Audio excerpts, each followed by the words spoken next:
we get started on our next session and review a lot of those exercises, we are going to cover a tiny bit of anatomy looking at the hip. So this is our femur, our leg bone, and it finishes in this round ball shape. It's a ball and socket joint, and that allows us to move at the hip socket in all sorts of directions. The reason I want to start with this is because if we can more clearly sense where that joint is in our bodies, a lot of the motions could be a lot more beneficial. So let's take a moment with this and try and sense how that thigh bone sits in the pelvis, in the hip socket.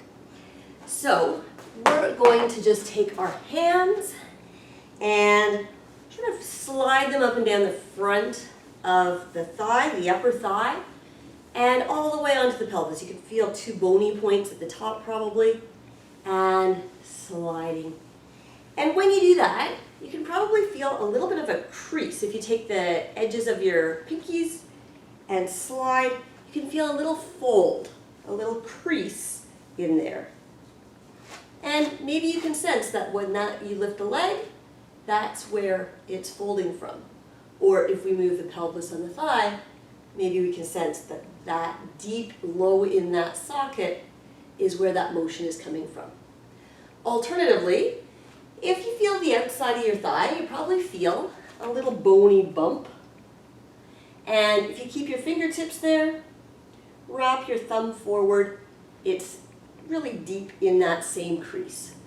So let's have our hands marked on that crease line for a second. And we're going to have 1 foot forward, 1 foot back, and just try a hinge there.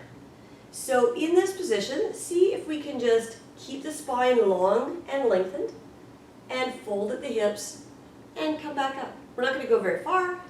It's just letting the motion happen in that joint. What we're trying not to do is keep the pelvis still and bend from the back.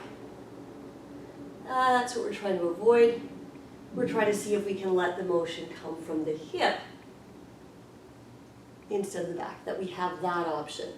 So to do this, we need to let the bum stretch, the glutes let go a little bit, and see if you can sense that folding and come back up. Let's switch so the other foot is a little bit forward. However you want to mark it, either the outsides of the fingers on that crease or wrapping the thumbs forward. And let's do the same thing. Let's see if we can find that fold at the hip and return. Whenever we talk about hinging at the hip, this is the motion we're trying to get. Just try and feel the alternative that we don't want for a second, but it might make it more clear. If we just tighten our bum for a second, squeeze those glutes, and then don't let them stretch. Keep that squeeze going. You'll feel the bend comes a little higher up. Okay, that's what we're trying to stay away from. Now try and feel the difference when we can let the glutes stretch.